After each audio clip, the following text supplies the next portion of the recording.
You must heal the relationship with yourself before you can ever heal the relationship with others. Welcome back to the Secure Husband Podcast. Bruce Abbott, certified professional coach and founder of SecureHusband.com. The podcast where I help good men stop reacting from their wounds and start leading their marriages from calm, grounded strength. For years, I was trying to fix my marriage. I was trying to fix my wife. I was trying to fix myself, but not in a healthy way. And nothing ever seemed to work. And I just felt more and more frustrated and discouraged. It wasn't until I realized that I have to heal myself.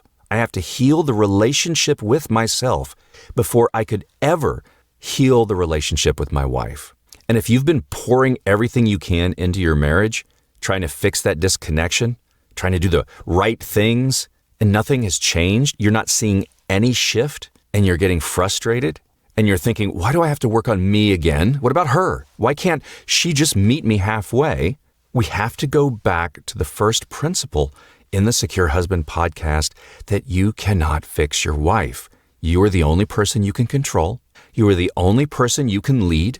You're the only person whose heart and habits and thoughts and beliefs and behaviors you have access to every single day. You have been abandoning yourself since you were a little boy. So nothing will ever change in your marriage until you start to have a relationship with yourself. Because when you've been neglecting that relationship, you've been sabotaging your marriage and most likely other areas in your life. It's this inner disconnection, this wound that needs healing. And you stop waiting for someone else to change. So we always start with just noticing. Just notice the relationship that you have with yourself. I mean, you are with yourself 24/7, far more than you are ever with your wife. So let's look at the truth that's happening with that relationship.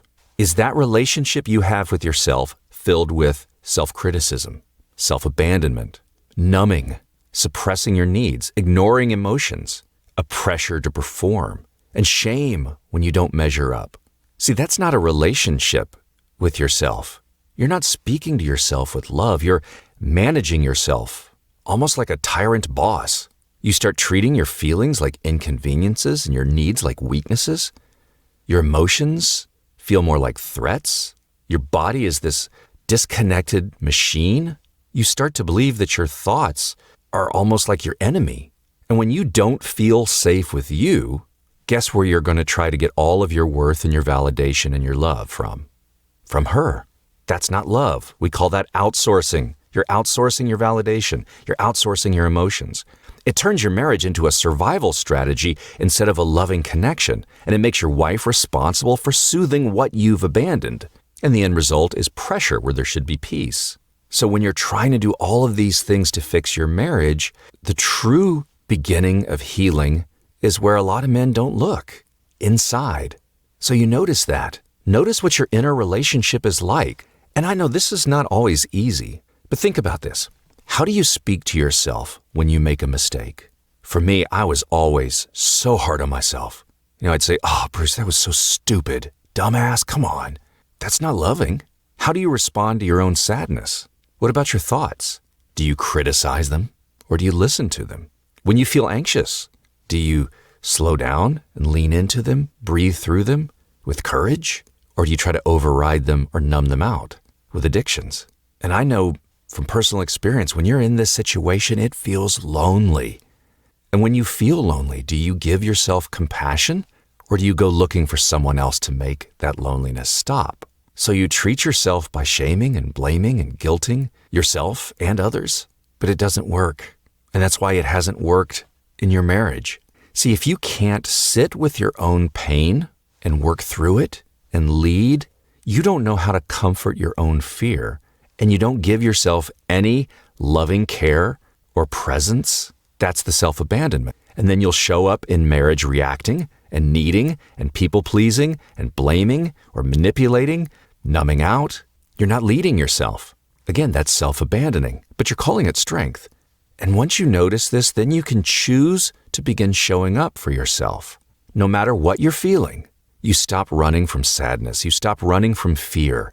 and rejection and loneliness and shame and powerlessness. And instead of fixing or escaping or numbing or withdrawing or raging, just sit with yourself. Take a deep breath and just say, whew, okay, I know I'm hurting, but I'm not going to abandon myself this time. That's a choice. That's the beginning of internal safety. When you can feel safe with yourself, because you haven't felt safe with yourself for a long time, when you can feel safe for yourself, you no longer need to chase love. You don't have to collapse when she pulls away. You don't have to perform to be accepted and bust your butt to try to earn love and affection. You don't have to hide what you're really feeling. You can be truthful. You can be honest and authentic. You don't have to panic if you don't feel validated. Now you can lead. You can set the emotional tone now and take the lead, because inside of you, you've let others take the lead. Now you are taking the lead in a loving, compassionate to yourself and others way. And that's where your healing starts. It's all about that inner boy. It's all about that young boy inside of you, that younger part of you who learned early on that his feelings were too much, that his needs were inconvenient, that attention came from achievement and not vulnerability. He learned that love had to be earned and not received freely. He's still waiting to be seen, and he had to adapt. Due to circumstances, he got quiet, or he tried to be perfect, or maybe tried to be invisible, or he tried to be funny. I used to do this when I was a kid. If I could make somebody laugh, that meant I was seen. But deep down, that little boy doesn't feel safe. And we talk about that inner child in every single podcast because he is the one who hijacks your nervous system in the marriage. He's the one that reacts when your wife pulls away. He's the one that shuts down when she does. He's the one that panics when he doesn't feel loved. He's the one that's looking for validation through sex, performance, people-pleasing. The truth is, though, he doesn't need your wife. He needs you. He needs the grounded man you're becoming, that secure husband that says, hey, little guy, you're not too much. I see you. I've got you. I'm not going anywhere. And you connect him to a higher power, that source of unconditional love and inherent worth, God, the universe, spirit, whatever's comfortable for you. And he gets truth, that he is loved, that he is worthy. And the healing now begins for real, as opposed to what you've been doing. That inner relationship shapes all the relationships around you. So these guys that I coach, and myself included, when we would say, my wife doesn't respect me, that I don't feel connected to her anymore, she doesn't seem to want me, I feel invisible, he's experiencing those things internally too with himself. He doesn't respect himself. He's not connected to himself. He doesn't give himself presence. He is invisible to himself. And until that changes, nothing external will feel secure. And you keep trying to control your wife's behavior, and you keep collapsing when she doesn't respond the way you need. You keep walking on eggshells to keep the peace. You keep shutting down, withdrawing, sulking, say, whatever, I'm done. None of that is leadership. It's survival. And you get to choose to do something different and take action. Loving action. Consistent loving action that rebuilds self-trust. You start treating yourself like a man who matters. And you do that in all the areas of your life. Resting when you're exhausted, moving when you feel stuck, speaking your truth even if it's uncomfortable, setting boundaries even if it's scary. We talked about courage and facing your fear, and sitting with your feelings even when they suck, soothing your nervous system, not abandoning yourself.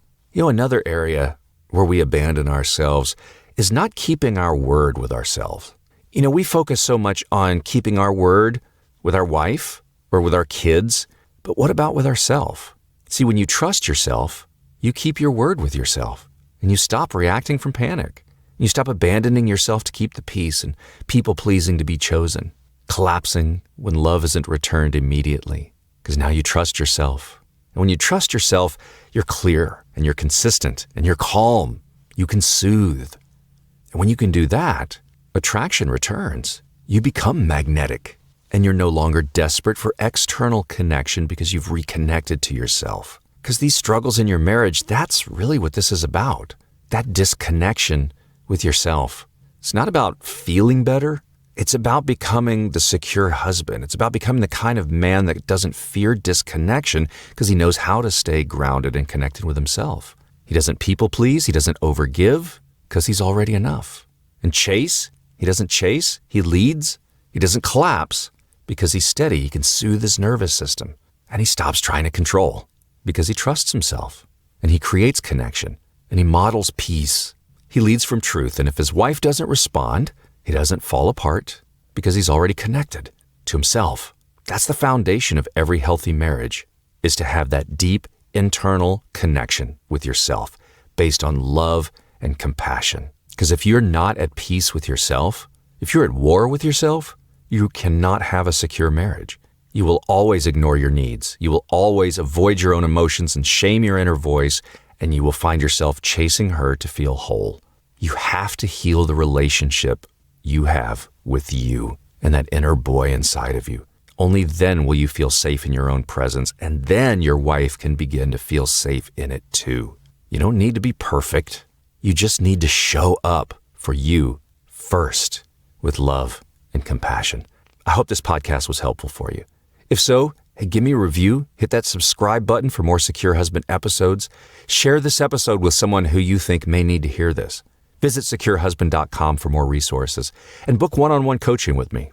I'll see you again on the next Secure Husband podcast. Thanks for listening.